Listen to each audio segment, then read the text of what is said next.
11 minuts passen de les 12 del migdia i estem d'estrena. Sembla mentida, però sí, estem d'estrena de temporada.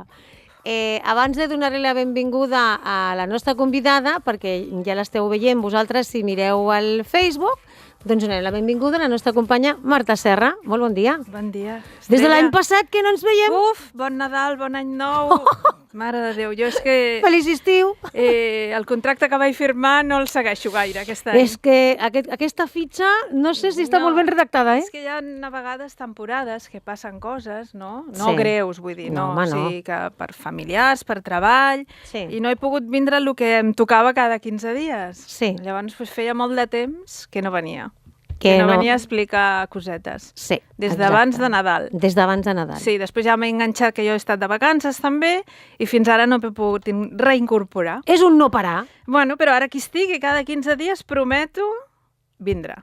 Té bona Prometo. intenció. Jo sí, sí. No sé sí si que ho faré. podrà. No, sí, ara sí que ho faré. Val, per les persones que no se n'en recordin, com fa tant de temps, que anava a la seva secció, es diu No t'ho pots perdre, Sí, no us ho perdeu. o no us ho perdeu, o no t'ho perdis, el que tu vulguis. Sí. Bueno, la cosa és que no us ho perdeu. Mm. De què va? Doncs vosaltres viatgeu, no? O sigui, jo sé que hi ha molta gent aquí a Hospitalet que viatja, però molta, Dono fe, perquè me les... Dono fe perquè és que... Me ho trobo. Me les trobo. O sigui, jo ara he estat en un lloc molt lluny i a l'aeroport d'aquesta ciutat em vaig trobar una senyora d'aquí d'Hospitalet. I a vegades quan veus algú dius m'estarà jugant una mala passada la meva vista? No dubtes? No, perquè, bueno, jo la vaig veure de seguida, aquesta persona, no? I la Sí. vaig veure ben bé de cara, vull dir, era ella, dic, què fas aquí? Diu, res, que he vingut a passar uns dies. Diu, i tu? Dic, jo vinc de pas, però també m'he quedat aquí uns dies. O sigui, ho diré, no? Vull dir, no passa res. Era la ciutat de Dubai, i en l'aeroport de Dubai em vaig trobar una persona d'aquí d'Hospitalet. Veus? Però és que no fa gaire, farà 3 o 4 mesos, en un avió que anava jo a Menorca, també em vaig trobar una persona d'Hospitalet. La mateixa? No. No, era una altra. Era una altra. O sigui, que jo sé que aquí a Hospitalet la gent viatja molt. Molt Llavors, bé. com a mi m'agraden els viatges, i vosaltres ho sabeu, Sí? perquè els primers programes que jo vaig fer aquí, que fa com a 12 o 13 anys, les primeres seccions que vaig fer trataven de viatges, de viatges que jo havia fet. Llavors sabeu que m'agrada viatjar i que si ho puc ho faig. Doncs ara he volgut tornar una miqueta a parlar de viatges i el que us explico és que quan aneu de viatge, normalment, millor aneu a una agència o us informeu per internet de lo que heu de veure, el que heu de visitar, on heu d'anar, però sempre millor hi ha aquella coseta que no surten, que no te n'enteres i que és molt curiosa d'anar-hi. Ja, que està fora dels circuits. Sí, o sigui, pot ser un barri, pot ser un restaurant, pot ser un edifici o una història particular d'algun museu. D'una botiga, jo Sí, què sé, de alguna mil cosa. coses, d'un pont, d'una església. Doncs això és el que no vull que us ho perdeu Molt bé. quan aneu en aquesta ciutat en concret Sí. i diem, bueno, doncs anirem aquí, però vull que aneu també aquí, no us ho perdeu. I ja us he dit que si heu d'anar a alguna ciutat i voleu que us busqui algun raconet d'aquests, Sí. que m'ho digueu i jo us ho busco. Molt bé. Tu em vas recomanar a mi 2 llocs Sí? i vas justament anar-hi? l'apartament el tenia al costat del cafè. Sí, el cafè... Com es deia? Perú? Greco? Perú, no, el cafè era Cafè Perú, em sembla, no? Ho tinc apuntat. Era a Roma. Em sembla que era el Cafè Perú. que es Sí, deia era un Perú. cafè i I després era una gelateria. una gelateria, sí. Doncs les totes dues les vaig anar... Vas anar-hi? Sí. Veus? Clar que I em sí. va servir, fantàstic. Clar que sí. Sí, senyora. Tenia la seva història, tant una cosa com l'altra. Sí. Bueno, doncs comencem. Comencem. Comencem amb les pistes. Això sí Vale. que no ho hem canviat. O sigui, No. jo us donaré unes pistes i vosaltres des de casa i l'estrella des Jo d'aquí també, que heu jo no ho d'endevinar... No ho sap ella, Heu d'endevinar a quin lloc anem avui. Vale, va. A veure, capital europea. Val? Estem a Europa, doncs? Aquí en aquesta capital, en aquesta ciutat, s'hi troba la nòria més antiga del món. La nòria més antiga del món. Està en funcionament, O sigui, tu pots pujar en aquesta nòria, et dona només una volta, tarda una bona estona, i tu des de dalt de tot pots veure tota la vista de tota aquesta ciutat que parlaré avui. És la més antiga del món? És la més antiga del món. És de l'any 1896 i fa només 65 metres. Sí que més aviat petita. Sí, no és molt gran, no és molt gran. Està en un parc d'atraccions Sí? que es diu Prater. Prater? Sí, o sigui, tu quan vas a visitar aquesta ciutat, un dels llocs que et porten o que et recomanen és anar al Prater, que és un parc d'atraccions que hi ha atraccions, però també molt antigues, i en aquest Prater s'hi troba la nòria aquesta. Fa uns anys s'hi va gravar una pel·lícula molt famosa, unes seqüències en aquesta nòria. La pel·lícula es deia El tercer hombre, de l'Orson Welles. No, l'estrella no hi cau.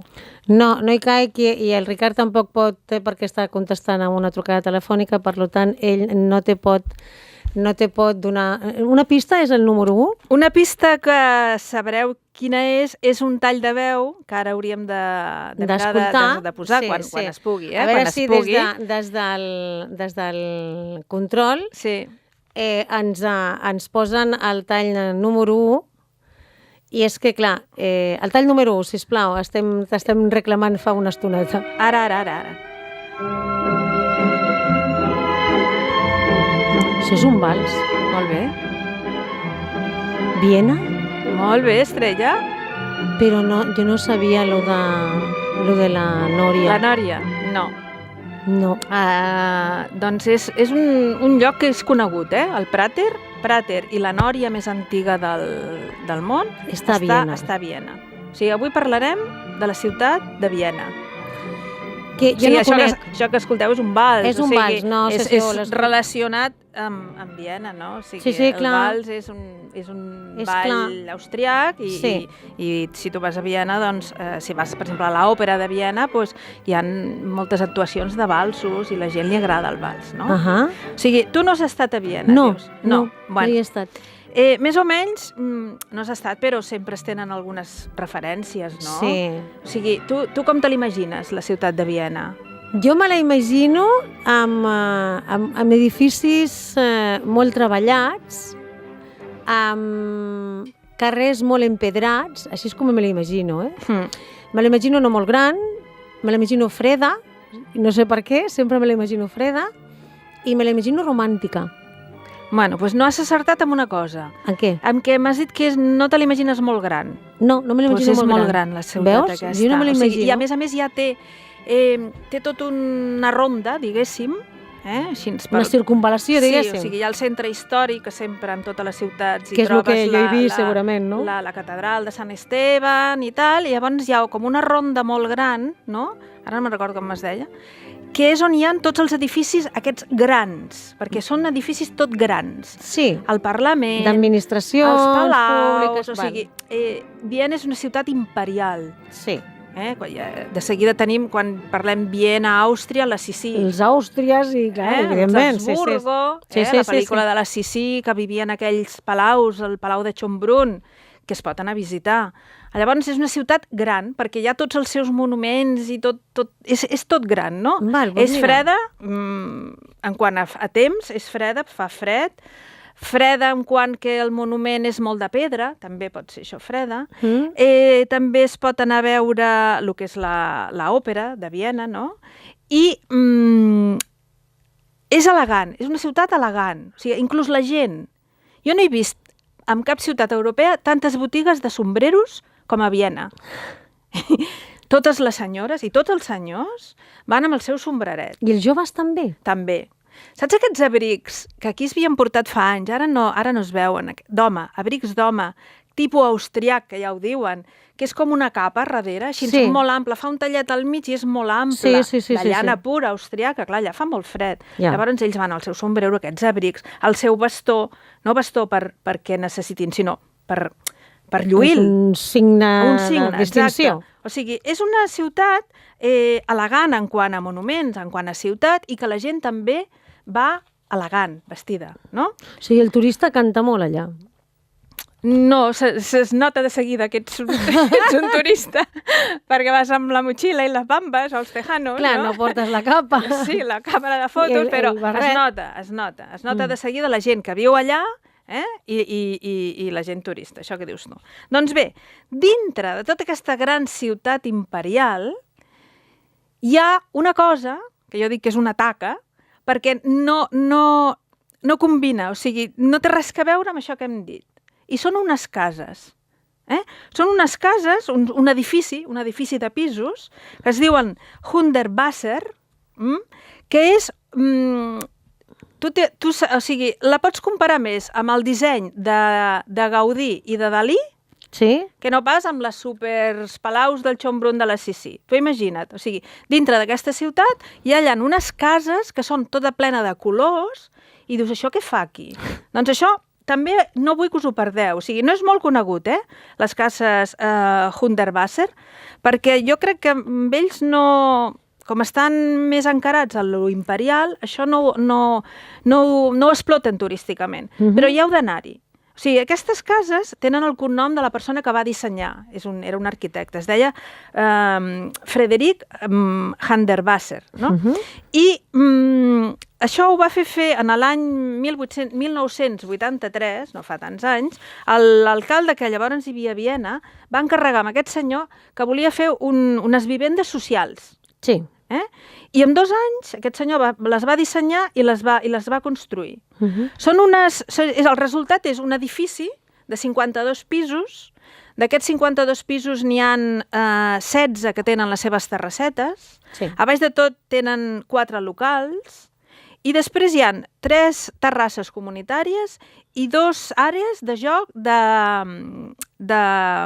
àrees de jocs infantils, o sigui, per jugar als nens. Jo he portat aquí unes fotografies a través de... Unes fotografies que és una... Sí. És com si fos un calendari? És un calendari. És un calendari. Jo vaig estar-hi en l'any 2014.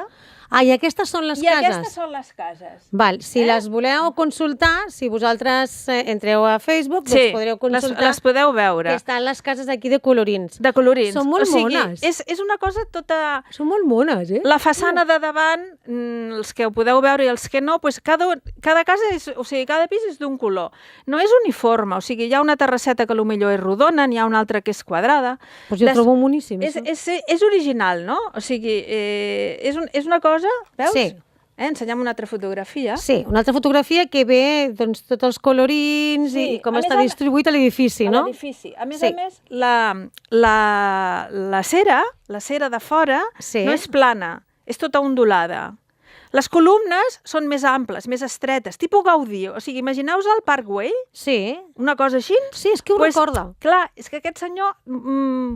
no sé si copiava o li agradava. Bueno, li agradava molt. Dalí, Gaudí, no? Això. Després, a més, a dintre de l'edifici, la natura s'ha apropiat de l'edifici. O sigui, surten arbres i plantes de dintre de l'edifici. Jo per dintre no sé com serà. Ja. I aquí alguna foto o no? Home, es veuen els arbres aquí al mig. Exacte, és això. Es veuen arbres que surten de dintre, inclús dels balcons. No? Sí, és que hem de parlar amb el micro. Sí. Si me'n vaig cap allà no arribo. No, per això l'agafo jo. Doncs surten dels balcons el que són els arbres i aquí també es veu, doncs, si vosaltres cliqueu a internet, doncs molta gent que tingui interès per saber per què ha de viatjar a Viena ha de clicar com el nom? Només buscant el nom es diu les cases o els edificis Hundertwasser. Comença per H-U-N-D-E i ja us sortirà, perquè és un nom molt llarg. H-U-N-D. Doncs si viatgeu per anar a veure-ho és una cosa, que no us ho podeu perdre. Just a davant de lo que és l'edifici, perquè aquest edifici no pots entrar tu, perquè aquí hi viu gent. Ja, llavors, és privat. És privat, no? Però just a davant, al costat, clar, vam veure que ara hi va la gent a veure i a fer fotos d'aquest edifici. Llavors, clar, què hem fet? Un local que era un taller mecànic, l'han apropiat i han fet i han posat un petit bar, una petita botiga de souvenirs, on podeu... Jo aquest calendari que us he ensenyat me'l vaig comprar allà, o sigui, souvenirs d'aquesta casa, no? Bolígrafos, clauers, o sigui, tot... Han vist que és una oportunitat d'una cosa maca que la podem portar de record. Quan vosaltres aneu a un museu, la sortida sempre trobeu la botigueta. Doncs aquí el teniu enfrente, no? Sí. O sigui, heu d'anar-hi, només tan sols per veure-la per fora, fer 4 fotos i veure lo divertida que és, no? Val la pena. Molt bé, val. A propet d'aquí, no gaire lluny, us portarem a un altre lloc, que aquest sí que és conegut, però té la seva història curiosa, per això l'he portada avui. A veure. Vosaltres coneixeu la tarta Sacher? Sí. O sigui, ara ja es coneix a tot arreu. Però ella, la tarta Sacher, és nascuda aquí a Viena. O sigui, l'inventor va sortir d'aquí. I aquí a Viena hi ha l'hotel, Hotel Sacher. Al costat del que és l'hotel hi ha la cafeteria, que pertany al mateix hotel. Però hi heu d'anar-hi. O sigui, és una cafeteria que és aquí on menjareu l'autèntica tarta Sacher que es fa a Viena. Trobareu cua. És igual, us espereu, perquè val la pena. Vale. Depèn de l'hora, no? Clar, depèn de l'hora, però val la pena d'entrar-hi. O sigui, aquest hotel, aquesta tarta té la seva història i és molt antiga. O sigui, en l'any 1832, el primer ministre de l'imperi austríac era un príncep. Aquest senyor un dia tenia uns convidats a casa seva a sopar i els va dir als cuiners que volia que fessin un postre especial. Diu, perquè he de quedar molt bé i vull fer alguna cosa especial. Llavors el jefe de reposteria es va posar malalt justament aquest dia. I un noiet de 16 anys que hi havia treballant a la cuina, diu, no us preocupeu que jo m'inventaré alguna cosa i faré alguna cosa. I es va inventar la tarta aquesta Sacher. Aquesta tarta és, si la coneixeu, són 2 capes de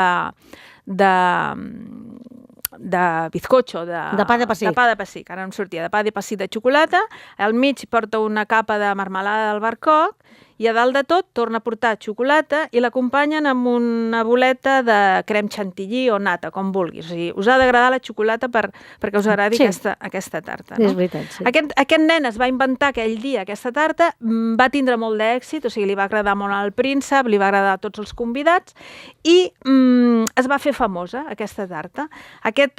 La recepta és secreta, no? Aquesta recepta va passar d'aquest noiet, ja quan, després dels anys, al seu fill. El seu fill va viatjar a Londres, París, va ser un gran cuiner, un gran reposter, i quan va tornar a Viena és quan va comprar el que és l'hotel Sacher. D'aquí li van posar el nom, o sigui, tot de la tarta. I al costat és on trobareu la pastisseria, la cafeteria, Sacher, on la fan. La fan i la venen a tot arreu, però la genuïna... Aneu aquí. O sigui, primer aneu a visitar les cases, Hundertwasser, i després aneu a fer-se un trosset de tarta de Sacher, un cafetonet, perquè... Barato no és, perquè això ja m'ho han comentat. No, barato no és, però és com tot. Però que val la pena perquè es veu que la cafeteria és molt bonica, també. Molt, molt. A més, els cambrers van amb vestits així com antigament, no? O sigui, amb uns davantals d'aquells blancs llargs, amb pajarita, i després la decoració de la cafeteria també és molt austriaca, no? Molt bé. Molt quadro, molt rococó, és bonica d'anar-hi. No? Molt bé. Bueno, doncs ja està. O sigui... D'aquí hi ha endolçats. Sí. Ara, música. Sabeu que Viena és un lloc que han nascut molts compositors importants, no? Schubert, Mozart, Strauss... Doncs bé, Strauss hi havia el pare i el fill. El conegut, diguéssim, és el fill, que és el que va composar el Danubi Blau. Doncs, bueno, anem a escoltar una miqueta del Danubi Blau. Però, com avui ha sortit aquest dia una mica gris, dic, potser ens adormirem, no?, amb el Danubi Blau. Dic, bueno, però he trobat una versió, que és versió xa-xa-xa, del Danubi Blau. Molt bé. Dic, així ens animarem una miqueta. Clar que sí. Doncs la Marta Serra amb el xa-xa-xa del Danubi Blau doncs ens ha portat què és el que no ens podem perdre aquesta vegada de Viena. De Viena. Ens trobarem d'aquí 15 dies? Sí, segur. Aquí estaré. Gràcies. A vosaltres, una abraçada, un petó. Adéu.